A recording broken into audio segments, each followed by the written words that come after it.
Prenez votre téléphone, regardez-le attentivement. Ce petit rectangle de verre et de métal que vous touchez des centaines de fois par jour. Ce compagnon silencieux qui ne vous quitte jamais. Imaginez un instant que Padre Pio, lui-même, soit assis juste en face de vous. Imaginez qu'il puisse voir, au-delà de l'écran, au-delà des applications, au-delà des photos. Non, ce qu'il verrait, c'est l'état véritable de votre âme à travers cet objet. Et ce qu'il verrait vous ferait, vous, trembler de peur, car Padre Pio avait un don terrible. Il pouvait voir les péchés cachés, les péchés secrets des gens, avant même qu'ils n'ouvrent la bouche pour les confesser.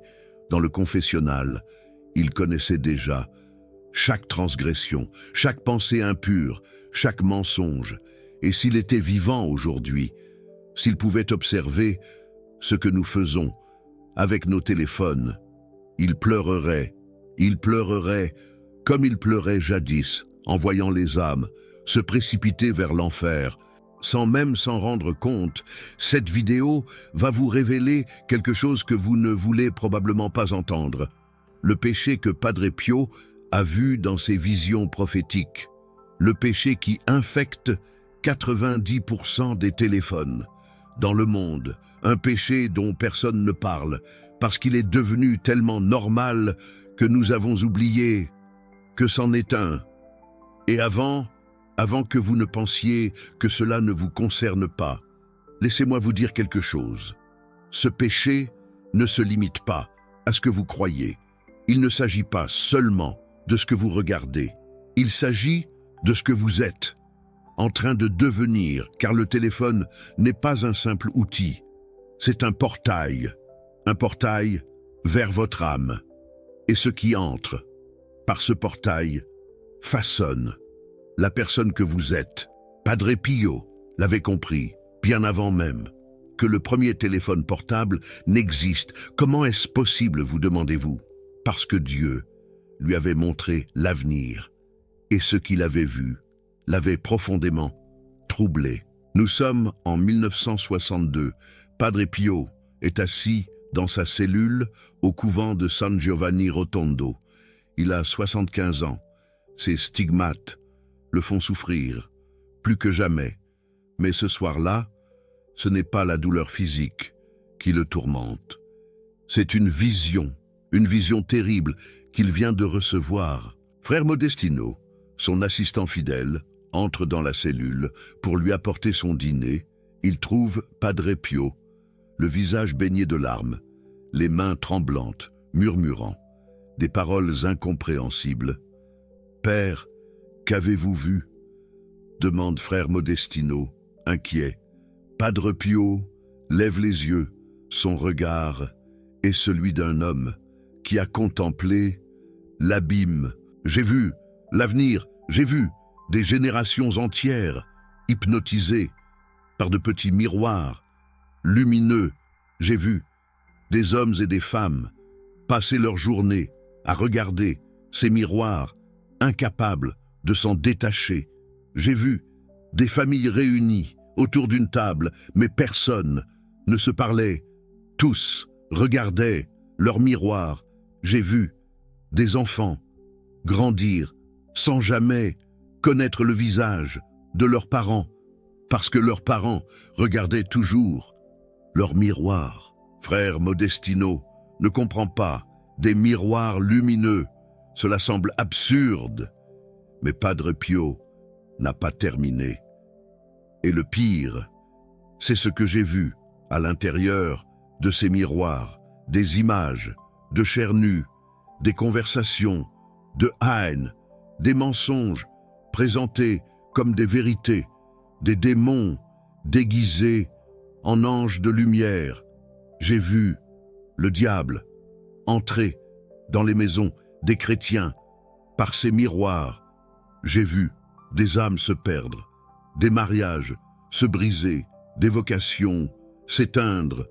Tout cela à cause de ces petits miroirs que les gens porteront dans leurs poches comme des trésors. frère Modestino note cette vision dans son journal. Un journal qui n'a été découvert que des décennies plus tard, après sa mort. Et quand les moines l'ont lu, ils ont compris. Les miroirs lumineux dont parlait Padre Pio, c'étaient les smartphones.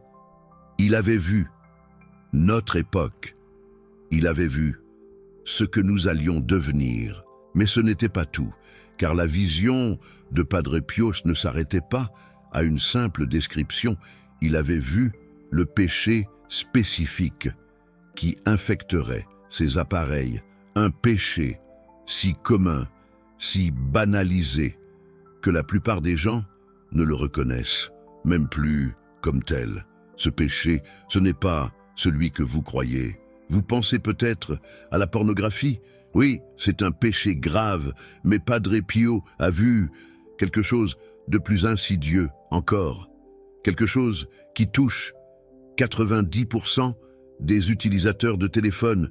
Quelque chose que vous faites probablement chaque jour sans même y penser. Le péché que Padre Pio a vu, c'est l'acédie. Vous ne connaissez peut-être pas ce mot. L'Église l'a presque oublié, mais c'est l'un des 7 péchés capitaux.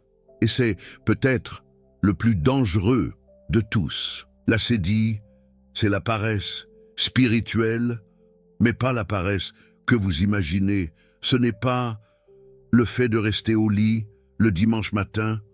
Non, l'acédie est bien plus profonde. C'est le refus de chercher Dieu. C'est la préférence pour les distractions plutôt que pour la prière. C'est le choix délibéré de fuir le silence intérieur où Dieu nous parle. Et le téléphone est devenu l'instrument parfait de l'acédie. Pensez-y un instant. Quand avez-vous eu pour la dernière fois un moment de vrai silence? Un moment où vous n'aviez rien à regarder, rien à écouter, rien à lire? Un moment où vous étiez seul avec vous-même et avec Dieu? Je vais vous dire ce qui se passe dès que le silence arrive, dès que l'ennui pointe.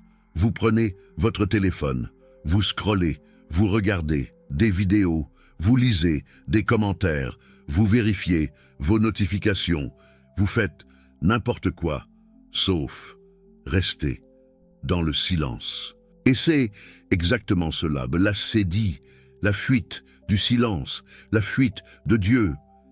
Car Dieu parle dans le silence. Il parle dans ces moments où il n'y a rien d'autre. Mais si vous remplissez chaque seconde de votre vie avec le bruit de votre téléphone, vous ne l'entendrez jamais. Padre Pio le savait, et c'est pour cela qu'il pleurait. Car il voyait des millions de chrétiens sincères, des gens qui allaient à la messe, qui priaient le rosaire, qui se confessaient régulièrement, mais qui avaient perdu la capacité d'écouter Dieu. Leur téléphone avait volé le seul espace où Dieu pouvait leur parler. Mais l'acédie n'est que le début, car le téléphone ouvre la porte à d'autres péchés que Padre Pio avait également vus dans sa vision. Le deuxième péché, c'est la vaine gloire. Regardez ce que font les gens sur leur téléphone. Ils prennent des photos d'eux-mêmes, ils les retouchent pour paraître plus beaux, plus minces, plus jeunes. Ils les publient sur des réseaux où d'autres personnes vont les admirer. Ils comptent les likes, ils vérifient les commentaires, ils mesurent leur valeur au nombre de personnes qui les trouvent attirantes, intéressantes, enviables. Padre Pio appelait cela l'idolâtrie de soi-même, car quand vous passez des heures à perfectionner votre image, à chercher l'approbation des autres, à construire une version idéalisée de vous-même pour la montrer au monde, vous vous mettez à la place de Dieu Vous dites au monde que ce qui compte, ce n'est pas votre âme, c'est votre apparence. Vous adorez votre propre reflet dans ce miroir lumineux. N'est-ce pas, Sophie? N'est-ce pas, Antoine? Et le pire, c'est que ce péché est contagieux, car quand vous regardez les images parfaites des autres sur Instagram ou TikTok, vous commencez à vous comparer, vous commencez à envier leur vie, leurs voyages à Bali, leur brunch à la terrasse des cafés branchés, leur corps sculpté. Vous commencez à vous sentir insuffisant, minable, et l'envie, le quatrième péché capital, s'installe, lentement, mais sûrement, dans votre cœur. Padre Pio, dans sa cellule du couvent de San Giovanni Rotondo, avait vu tout cela. Il avait vu des jeunes filles, comme Léa, sombrer dans la dépression, parce qu'elles ne ressemblaient pas aux mannequins, aux influenceuses, qu'elles voyaient sur leur téléphone. Il avait vu des hommes adultes, comme Pierre, devenir esclaves de leur image en ligne, traquant les likes, les commentaires positifs, pour se sentir exister. Il avait vu des familles entières, comme les Dubois, prisonnières d'une course à l'approbation, qui ne pouvait jamais être gagnée, une course effrénée vers le vide. Le troisième péché que Padre Pio a vu proliférer grâce à ses miroirs lumineux, c'est la colère. Avez-vous remarqué comme il est facile de se mettre en colère sur Internet? Les commentaires, souvent anonymes et virulents, les débats politiques qui dégénèrent en insultes, les opinions contradictoires qui enflamment les passions. Tout semble conçu pour vous énerver, pour vous pousser à bout. Et quand vous êtes énervé, vous réagissez impulsivement, vous attaquez verbalement, vous insultez, parfois même sous de faux profils. Vous faites des choses que vous ne feriez jamais en face d'une vraie personne. Dans la vraie vie, Padre Pio avait vu des chrétiens, des catholiques, transformer leur téléphone en arme de haine.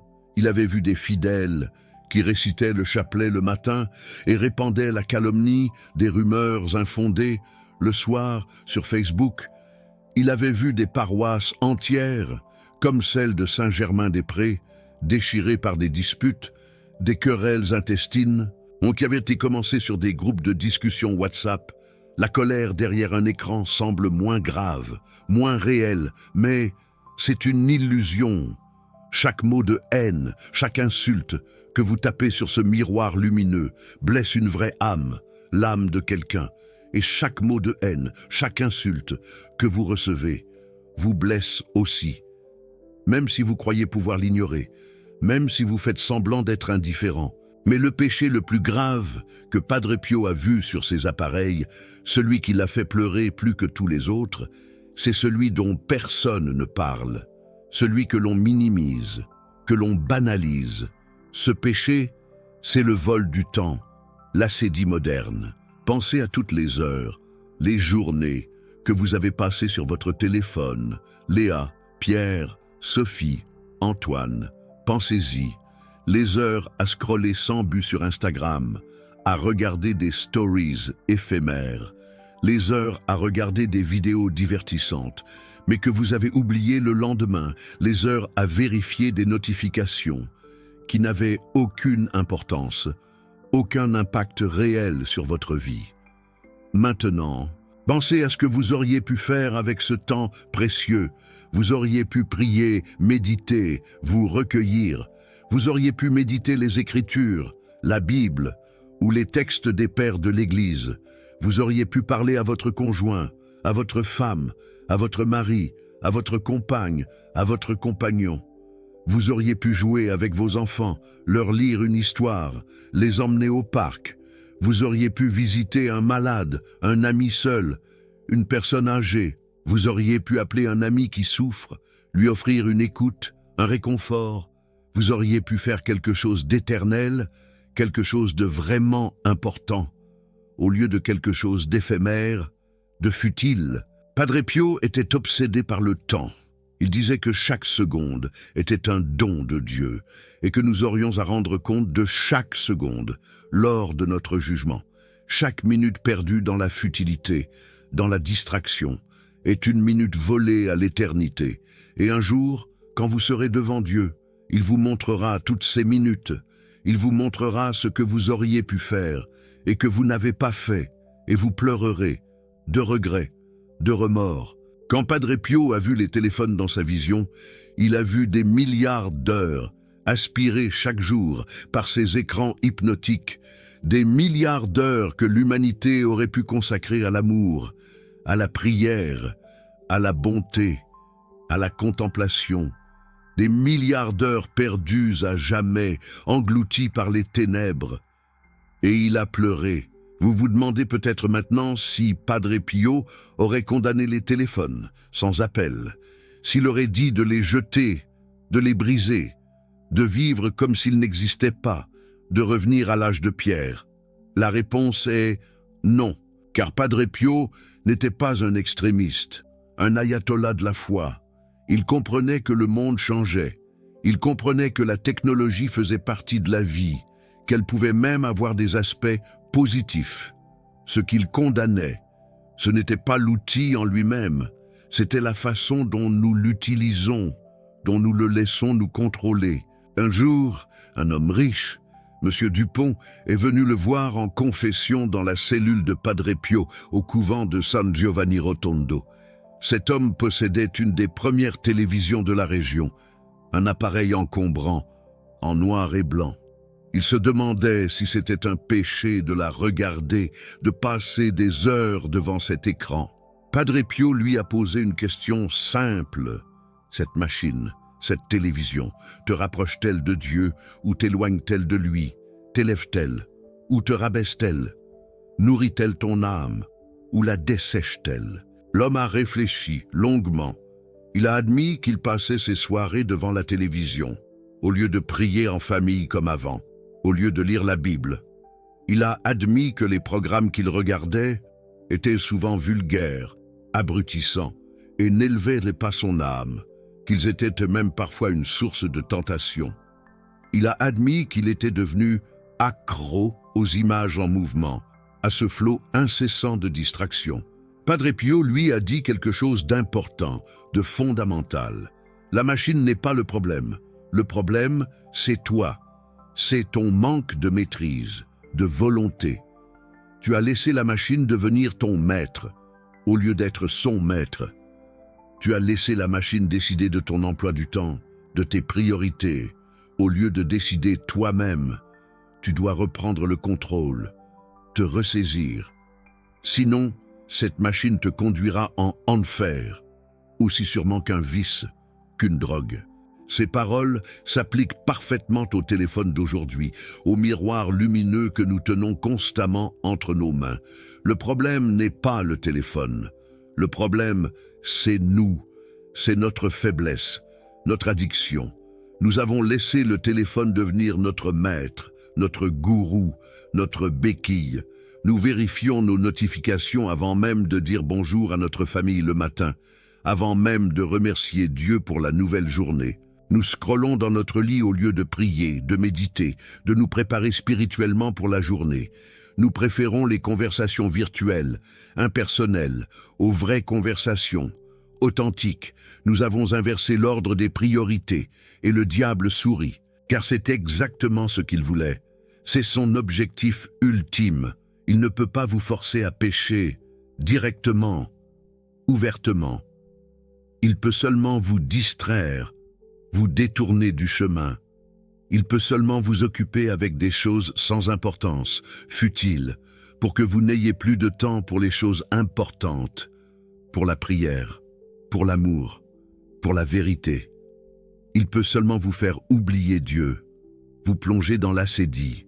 Et le téléphone, ce miroir lumineux, est son instrument parfait, son arme la plus redoutable. Padre Pio a raconté un jour une histoire à ses frères, une parabole terrifiante. Il leur a parlé d'une vision qu'il avait eue de l'enfer. Il avait vu une salle immense, plus grande que la cathédrale Notre-Dame, remplie de démons qui travaillaient à des tables, dans une atmosphère suffocante. Chaque démon avait devant lui un écran similaire à ceux de nos téléphones. Et sur cet écran, il regardait un humain en particulier, celui dont il était responsable. Les démons ne faisaient rien de spectaculaire, rien de bruyant. Ils ne possédaient pas les gens, ouvertement. Ils ne les tourmentaient pas physiquement. Ils faisaient quelque chose de bien plus subtil, de bien plus efficace. Ils leur envoyaient des distractions, insidieusement, une notification par-ci, une publicité ciblée, une vidéo intéressante par-là, un mème amusant, un commentaire qui les énervait, qui piquait leur orgueil, une image qui les excitait, qui stimulait leurs désirs. Et les humains, comme des marionnettes, réagissaient à chaque distraction, cliquaient, commentaient, partageaient, scrollaient, sans fin. Les démons riaient d'un rire sardonique, car ils savaient qu'ils n'avaient pas besoin de faire plus, qu'il était inutile d'employer la force. Il leur suffisait de garder les humains distraits, occupés, pris dans un tourbillon d'informations, loin du silence, loin du recueillement, où Dieu pouvait leur parler, où leur âme pouvait s'épanouir. Et ainsi, ces humains marchaient vers l'enfer, pas à pas, en croyant être libres, en se croyant maîtres de leur destin. Cette vision, effrayante, a été consignée par plusieurs témoins, des frères de Padre Pio. Elle a été écrite des décennies avant l'invention des smartphones, avant l'avènement d'Internet. Mais quand vous la lisez aujourd'hui, vous ne pouvez pas vous empêcher de frissonner, car elle décrit exactement ce que nous vivons, la réalité de notre monde connecté. Vous avez peut-être l'impression d'être libre quand vous utilisez votre téléphone, de faire ce que vous voulez, quand vous voulez, mais êtes-vous vraiment libre? Pouvez-vous le poser pendant une journée entière, sans ressentir d'anxiété, sans éprouver un sentiment de manque? Pouvez-vous ignorer une notification, une alerte, un message?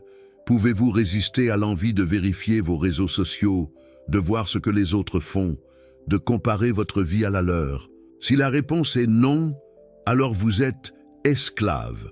Pas esclave d'un démon que vous pouvez voir, que vous pouvez combattre. Esclave d'un démon qui se cache derrière un écran. Un démon invisible, mais ô combien puissant. Un démon qui ne demande qu'une chose, votre attention, car votre attention, c'est votre temps. Et votre temps, c'est votre vie. Et votre vie, c'est ce que vous offrez à Dieu ou au diable. Choisissez bien. Padre Pio avait un remède contre ce péché, un remède simple mais puissant, un remède qu'il enseignait à tous ses pénitents et qui fonctionne aussi bien aujourd'hui qu'il y a 60 ans. Ce remède, c'est le jeûne numérique. Padre Pio pratiquait le jeûne physique toute sa vie. Il mangeait à peine, il offrait sa faim à Dieu en sacrifice pour les pécheurs, et il comprenait que le jeûne était une arme spirituelle puissante. Mais il enseignait aussi un autre type de jeûne, le jeûne des sens, le jeûne des yeux, le jeûne des oreilles. Il disait que nous devions protéger nos sens comme des trésors, car c'est par eux que le bien et le mal entrent dans notre âme. Aujourd'hui, ce jeûne des sens s'applique parfaitement au miroir lumineux, ces smartphones qui nous absorbent. Voici ce que Padre Pio vous aurait dit de faire. Premièrement, créer des zones sacrées sans miroir lumineux. Votre chambre devrait être l'une de ces zones. La table familiale, un lieu de partage et de communion, devrait en être une autre. L'église, évidemment. Mais aussi certains moments de la journée, le premier quart d'heure après votre réveil, la dernière demi-heure avant de dormir, ces moments devraient appartenir à Dieu et à vous, pas à votre miroir lumineux. Padre Pio se levait chaque matin à 4 heures pour prier pendant des heures. Il était seul avec Dieu. Pas de distraction, pas de bruit, pas d'excuses. Et c'est dans ce silence qu'il recevait les grâces extraordinaires qui faisaient de lui un saint. Vous n'êtes pas obligé de vous lever à 4 heures, mais vous pouvez offrir à Dieu les 15 premières minutes de votre journée, avant de toucher votre miroir lumineux, avant de vérifier vos messages, avant de regarder les nouvelles. 15 minutes de silence, de prière, de présence à Dieu. Ces 15 minutes changeront votre vie, car c'est dans le silence que Dieu parle. C'est dans le silence que vous pouvez entendre sa voix. C'est dans le silence que vous découvrez qui vous êtes vraiment. Au-delà de toutes les images que vous projetez sur les réseaux sociaux et de l'idolâtrie de soi-même. Deuxièmement, faites un examen de conscience de votre miroir lumineux. Padre Pio recommandait l'examen de conscience chaque soir. Passer en revue sa journée, identifier les péchés, demander pardon, prendre des résolutions pour le lendemain. Faites la même chose avec votre miroir lumineux. Regardez votre temps d'écran. Regardez les applications que vous utilisez le plus. Demandez-vous honnêtement ce que chacune de ces applications fait à votre âme. Cette application vous rapproche-t-elle de Dieu ou vous en éloigne-t-elle? Cette application nourrit-elle des vertus ou des vices? Cette application vous rend-elle meilleur ou pire? Est-ce qu'elle ouvre un portail vers la lumière ou les ténèbres? Soyez brutal dans votre honnêteté, car votre miroir lumineux connaît la vérité. Il sait exactement combien de temps vous passez sur chaque application. Il sait quelles images vous regardez. Il sait quels sites vous visitez. Et Dieu le sait aussi. Rien n'est caché à son regard. Troisièmement, remplacez le temps perdu par le temps sacré. Chaque fois que vous êtes tenté de prendre votre miroir lumineux sans raison, faites autre chose. Récitez un Ave Maria. Lisez un verset de l'Évangile. Pensez à quelqu'un que vous aimez et priez pour lui. Transformez l'habitude de saisir votre miroir lumineux en habitude de saisir la main de Dieu. Padre Pio avait toujours son chapelet à la main. Quand il attendait, il priait. Quand il marchait, il priait. Quand il avait un moment de libre, il priait. Sa vie était une prière continue. Vous pouvez faire de même. Votre miroir lumineux peut même vous y aider. Téléchargez une application de chapelet, téléchargez la Bible, téléchargez des podcasts catholiques, utilisez l'outil du diable contre lui. Transformez ce miroir lumineux en fenêtre vers le ciel, un rempart contre l'assédie. Quatrièmement, et c'est peut-être le plus important, confessez-vous. Quand avez-vous confessé pour la dernière fois les péchés liés à votre miroir lumineux? Les heures perdues, les images impures, les commentaires méchants, les mensonges sur les réseaux sociaux, les envies suscitées par la vie parfaite des autres, les portails vers les ténèbres que vous avez ouverts sans le savoir. Ces péchés sont réels. Ils ne disparaissent pas parce qu'ils ont été commis derrière un écran. Ils ont blessé votre âme et ils ont besoin d'être pardonnés. Allez à la confession, apportez votre miroir lumineux dans votre cœur. Dites au prêtre tout ce que vous avez fait avec cet appareil. Ne cachez rien, ne minimisez rien, car Dieu voit tout, et Padre Pio, du haut du ciel, voit tout aussi. Je vais vous raconter maintenant l'histoire d'un homme qui a appliqué ces conseils. Son nom était Antoine. Il vivait à Lyon. Il travaillait dans le marketing digital. Son miroir lumineux était sa vie. Antoine passait en moyenne 8 heures par jour sur son miroir lumineux. Il gérait les réseaux sociaux d'une grande marque. Il consultait son miroir lumineux plus de 300 fois par jour. Il dormait avec son miroir lumineux sur la table de nuit. Il le regardait dès qu'il ouvrait les yeux et jusqu'à ce qu'il les ferme. Il était prisonnier de ce miroir. Antoine se considérait comme catholique. Il allait à la messe le dimanche. Enfin, quand il n'était pas trop fatigué. Quand il n'avait pas une urgence au travail, quand il n'y avait pas un match du PSG à la télévision. Disons qu'il allait à la messe une fois par mois. C'était un catholique du dimanche. Un jour, Antoine a fait une retraite spirituelle. Pas par choix. Sa femme l'avait inscrit. Leur mariage était en crise. Elle passait son temps à lui dire qu'il n'était jamais vraiment présent, même quand il était physiquement là. Elle disait qu'il préférait son miroir lumineux à elle. Antoine pensait qu'elle exagérait. Il était aveuglé. Mais pendant cette retraite, quelque chose s'est passé. Le prêtre qui dirigeait la retraite a parlé de Padre Pio. Il a raconté la vision des miroirs lumineux. Il a expliqué le péché de l'assédie.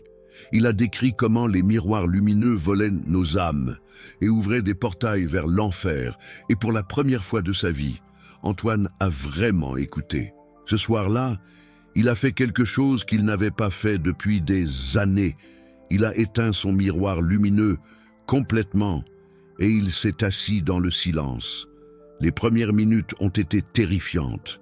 Antoine ne savait pas quoi faire de ses mains. Il ne savait pas où regarder. Il sentait une anxiété monter en lui, comme un toxicomane en manque. Son cœur battait la chamade. Il avait envie de rallumer son miroir lumineux, juste pour vérifier, juste une seconde.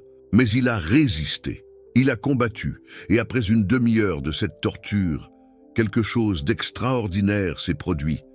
Le silence a commencé à parler.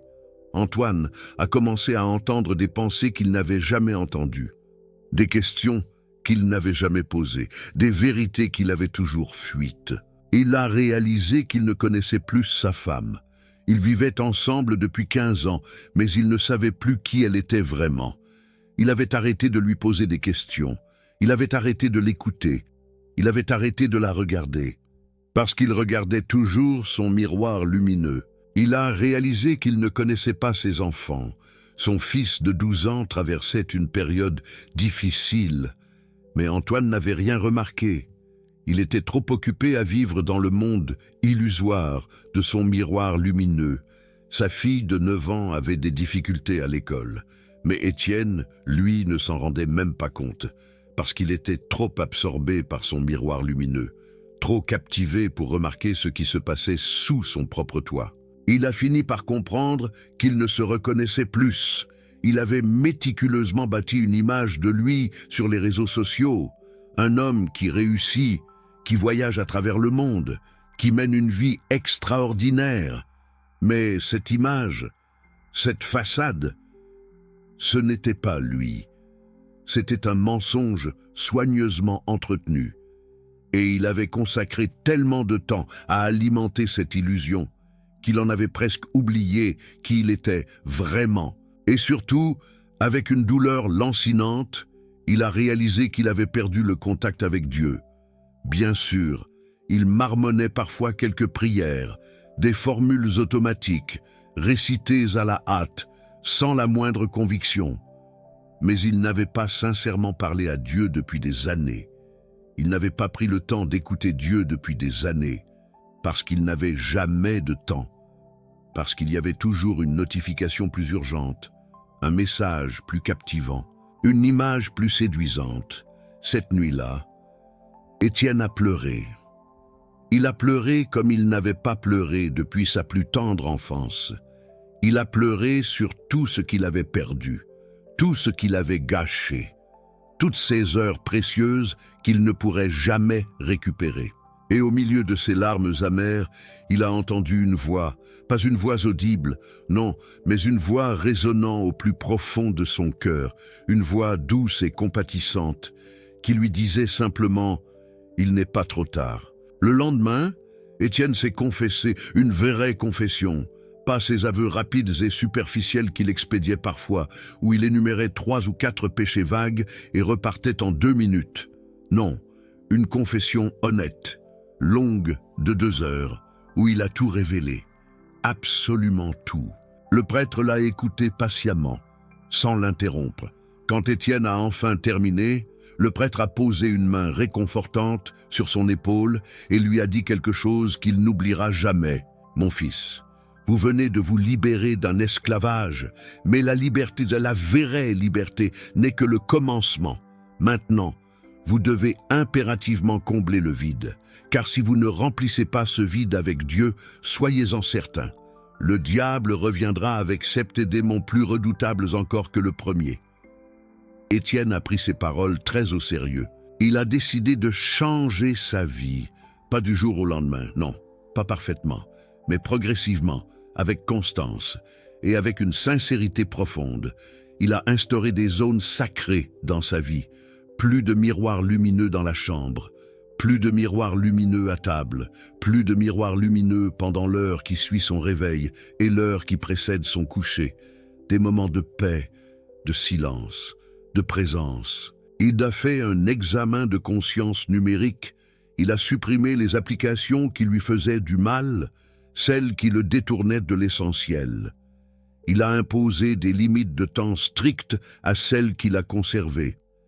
Il a impitoyablement désactivé les notifications non essentielles. Il a remplacé le temps perdu. Chaque matin, Il prie maintenant pendant une demi-heure. Il lit l'évangile du jour. Il médite en silence, cherchant la guidance divine. Et le soir, il passe du temps précieux avec sa famille, du vrai temps, des moments partagés, sans écran, sans distraction. Il se confesse régulièrement, au minimum une fois par mois, et il inclut toujours dans sa confession les péchés liés à son miroir lumineux, même s'ils lui semblent insignifiants, car il a compris que ce sont souvent ces petites fissures, ces petites faiblesses qui ouvrent la porte aux ténèbres. Aujourd'hui, 3 ans plus tard, Étienne est un homme métamorphosé. Son mariage a été sauvé. Ses enfants lui parlent à nouveau, avec confiance et affection. Il a retrouvé sa foi, il a retrouvé sa joie, il s'est retrouvé lui-même. Et tout a commencé par une simple décision. La décision d'éteindre son miroir lumineux et d'écouter le silence, d'ouvrir son cœur à la présence de Dieu. Mais Étienne n'est pas le seul. Il y a aussi l'histoire de Camille, une jeune femme de 23 ans qui habitait à Lyon. Camille était ce qu'on appelle une influenceuse. Elle avait des milliers d'abonnés sur les réseaux sociaux. Elle passait des heures chaque jour à se photographier sous son meilleur jour, à choisir les filtres les plus flatteurs, à rédiger des légendes captivantes. Sa vie semblait parfaite. Du moins, c'est ce que ses abonnés croyaient. En réalité, Camille était profondément malheureuse, rongée par une anxiété chronique. Elle était incapable de s'endormir sans compulsivement vérifier ses notifications. Elle mesurait sa valeur personnelle au nombre de likes qu'elle recevait. Un jour, après avoir reçu moins de commentaires que d'habitude, elle avait pleuré pendant des heures, se sentant vide et insignifiante. Camille avait grandi dans une famille catholique pratiquante. Elle avait fait sa première communion. Elle avait été confirmée. Mais au fil du temps, elle s'était progressivement éloignée de la foi. Pas consciemment. Non. C'était arrivé insidieusement, petit à petit. D'abord, elle avait cessé de prier le soir. Puis, elle avait arrêté d'aller à la messe. Puis, elle avait cessé de penser à Dieu tout court. Son miroir lumineux avait insidieusement pris la place de Dieu dans sa vie.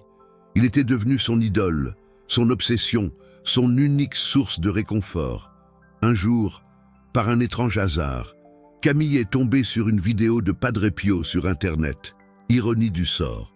L'instrument même qui l'avait éloigné de Dieu lui montrait maintenant le chemin du retour. Dans cette vidéo, un prêtre expliquait comment Padre Pio avait le don de lire dans les âmes, comment il connaissait des choses que personne n'aurait pu savoir, comment il avait converti des pécheurs endurcis d'un seul regard, comment sa présence seule irradiait la grâce divine. Camille a été immédiatement fascinée. Elle a regardé une autre vidéo, puis une autre, puis elle a commencé à lire tout ce qu'elle trouvait sur Padre Pio. Elle a découvert ses stigmates, ses bilocations, ses miracles. Elle a découvert un monde qu'elle avait complètement oublié, le monde de la foi, de l'espérance et de la charité. Cette nuit-là, pour la première fois depuis des années, Camille a prié, une prière maladroite, hésitante, balbutiante. Elle ne savait plus comment parler à Dieu, mais elle a essayé, avec une sincérité désarmante. Padre Pio, si vous m'entendez, s'il vous plaît, aidez-moi. Je suis complètement perdu. Je ne sais plus qui je suis. Je ne sais plus ce qui compte vraiment dans la vie. Aidez-moi à retrouver le chemin, à retrouver la lumière. Le lendemain matin, quelque chose d'étrange, d'inexplicable s'est produit. Camille s'est réveillée avec une odeur sublime de rose dans sa chambre. Elle a cherché partout d'où pouvait bien provenir cette odeur enivrante. Mais il n'y avait pas de rose. Elle n'avait pas de parfum à la rose. L'odeur était totalement inédite. Elle a fait des recherches sur Internet et elle a découvert que le parfum de rose était souvent le signe de la présence de Padre Pio. C'était son odeur de sainteté. Beaucoup de personnes affirmaient l'avoir senti après avoir prié pour son intercession. Camille a fondu en larmes. Elle a compris que Padre Pio l'avait entendu, qu'il lui envoyait un signe, qu'elle n'était pas seule dans son désarroi. Ce jour-là, elle a pris une décision radicale. Elle a supprimé tous ses comptes sur les réseaux sociaux. Tous, d'un seul coup. Des milliers d'abonnés, des années de travail acharné, tout cela effacé en quelques clics. Ses amis ont pensé qu'elle avait complètement perdu la tête, qu'elle était devenue fou. Mais Camille, au plus profond de son cœur, savait qu'elle avait fait le bon choix, car elle avait enfin compris une vérité essentielle. Ses likes, ses commentaires, ses followers, tout cela n'avait aucune valeur éternelle. Au jour du jugement dernier, Dieu ne lui demandera pas combien d'abonnés elle avait. Il lui demandera combien elle avait aimé. Camille a entamé une nouvelle vie, une vie plus simple, plus authentique, une vie où son miroir lumineux n'était plus le centre de tout. Elle a recommencé à aller à la messe, elle a recommencé à prier, elle a entrepris un pèlerinage à San Giovanni Rotondo, sur les pas de Padre Pio. Et là-bas, devant la tombe du saint, elle a senti à nouveau le parfum de rose, plus fort que jamais, comme un père aimant qui accueille chaleureusement son enfant prodigue de retour à la maison. Aujourd'hui, Camille mène une vie radicalement différente. Elle travaille dans un orphelinat catholique. Elle utilise son téléphone pour le strict nécessaire et elle consacre le reste de son temps à servir les autres, à aimer son prochain, à témoigner de l'amour infini de Dieu. Elle passe ses soirées en prière, au lieu de faire défiler les réseaux sociaux à l'infini, et elle est heureuse, vraiment heureuse. Pas le bonheur artificiel des likes et des commentaires, le bonheur profond de celui qui a trouvé sa place dans le plan de Dieu, qui a compris le sens véritable de sa vie. Ces deux histoires, celle de Marco et celle de Lucia, illustrent quelque chose d'essentiel. Il n'est jamais trop tard pour changer de cap. Il n'est jamais trop tard pour reprendre les rênes de sa vie. Il n'est jamais trop tard pour se rapprocher de Dieu, pour revenir vers lui. Mais il faut oser faire le premier pas. Padre Pio, dans la cellule de Padre Pio au couvent de San Giovanni Rotondo, disait souvent une phrase que je veux graver dans votre cœur. Il disait « La prière est la clé qui ouvre le cœur de Dieu ». N'oubliez jamais cela. Votre miroir lumineux peut être une arme du diable, un instrument de perdition, mais il peut aussi devenir un instrument de prière, un moyen de vous rapprocher de Dieu. Tout dépend de la manière dont vous choisissez de l'utiliser. Si vous utilisez votre miroir lumineux pour fuir le silence, alors vous fuyez Dieu. Vous vous éloignez de la seule source de verret et joie. Si vous l'utilisez pour nourrir votre vanité, pour alimenter votre ego, vous adorez une idole. Vous sombrez dans l'idolâtrie de soi-même. Si vous l'utilisez pour répandre la colère, la haine, la division, alors, sans le savoir, vous servez l'enfer. Mais si vous l'utilisez pour prier et pour lire la Bible, pour vous connecter à une communauté de foi, pour partager l'amour et l'espérance, alors vous transformez l'arme du diable en un instrument de salut, en un chemin vers la lumière. Le choix vous appartient entièrement. Cette histoire pourrait être la vôtre. Réfléchissez-y, car vous avez maintenant un choix crucial à faire. Vous pouvez choisir d'ignorer tout ce que vous venez d'entendre, de faire comme si de rien n'était. Vous pouvez vous dire que ce n'est pas si grave, que vous n'êtes pas concerné. Vous pouvez vous convaincre que vous maîtrisez votre miroir lumineux, que vous êtes plus fort que lui, même si, au fond de vous, vous savez que c'est lui qui vous maîtrise, qui dicte vos pensées et vos actions. Ou vous pouvez choisir d'agir. Vous pouvez, ce soir, éteindre votre miroir lumineux 1 heure avant d'aller dormir pour retrouver le calme et la sérénité. Vous pouvez demain matin prier avant de le rallumer, en demandant à Dieu de vous guider. Vous pouvez, cette semaine, aller à la confession et parler de votre relation avec cet appareil, de la manière dont il affecte votre âme. Des petits pas, oui, mais des petits pas essentiels vers la liberté véritable. Padre Pio disait une autre phrase que je veux vous laisser méditer. Il disait « Le diable ne peut entrer que par les portes que vous lui ouvrez. Fermez ces portes, et il sera impuissant. Il ne pourra plus vous nuire. Votre miroir lumineux est une porte, pas nécessairement une porte du mal, mais une porte ouverte. Et cette porte est ouverte 24 heures sur 24, 7 jours sur 7. Le diable entre et sort comme il veut. Il profite de la moindre occasion. Il est temps de reprendre le contrôle. Il est temps de décider ce qui entre et ce qui sort, de protéger votre esprit et votre cœur. Il est temps de fermer cette porte quand elle doit être fermée, de dire « stop ». Si cette vidéo vous a touché, si vous sentez que Dieu vous parle à travers ces mots, que sa lumière éclaire votre chemin, alors j'ai une demande à vous faire. Pas pour moi, non, pour vous, pour votre âme. Cliquez sur ce cœur doré en dessous, le Super Thanks. Ce n'est pas un simple don, non, c'est un engagement. C'est vous qui dites à Dieu « Oui, je veux changer. Oui, je veux reprendre le contrôle de ma vie. Oui, je choisis la liberté plutôt que l'esclavage. » Chaque fois que vous cliquez sur ce cœur, vous faites un acte de foi. Vous affirmez que les choses de l'éternité valent beaucoup plus que les distractions du moment, que la vie éternelle compte plus que les plaisirs éphémères. Vous rejoignez la communauté de ceux qui ont décidé de ne plus être esclaves de leur miroir lumineux, de vivre une vie pleinement centrée sur Dieu. Et maintenant, dites-moi dans les commentaires, regardez votre miroir lumineux. Combien d'heures y avez-vous passé hier? Soyez honnête, écrivez le chiffre, osez. Et si ce chiffre vous fait honte, si vous ressentez un malaise, alors vous savez exactement ce que vous devez faire. Padre Pio vous regarde du ciel. Il prie pour vous, il intercède pour vous, il veut que vous soyez libre, véritablement libre. Que Padre Pio vous protège de l'esclavage numérique, que la Vierge Marie vous aide à trouver le silence, le calme intérieur, et que Dieu vous accorde la grâce de choisir l'éternité, plutôt que l'éphémère, de choisir la vraie vie. Ce soir, éteignez votre miroir lumineux. Fermez les yeux et écoutez ce que Dieu a à vous dire. Écoutez le murmure de son amour dans votre cœur.